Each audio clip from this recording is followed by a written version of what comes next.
حکایت بیان کی جاتی ہے کہ طارق الصادق کو صادق اس لیے کہا جاتا ہے کہ ان کے ساتھ ایک عجیب و غریب واقعہ پیش آیا۔ جب وہ ایک ویران کنویں میں گر پڑے تو وہاں سے حاجیوں کے ایک قافلے کا گزر ہوا۔ انہوں نے سوچا کہ ہم اس کنویں کا منہ بند کر دیتے ہیں تاکہ اس میں کوئی مسافر نہ گر جائے۔ طارق پہلے سے کنویں میں گرا پڑا تھا۔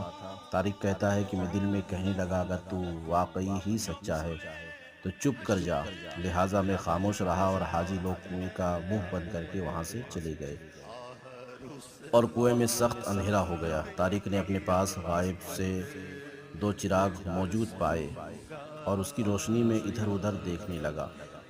اچانک طارق نے ایک بہت بڑا سانپ دیکھا جو اس کی طرف آ رہا ہے۔ طارق نے دل میں سوچا یہی سچ اور جھوٹ کے ظاہر ہونے کا وقت ہے۔ جب وہ سانپ میرے قریب آیا تو مجھے گمان ہونے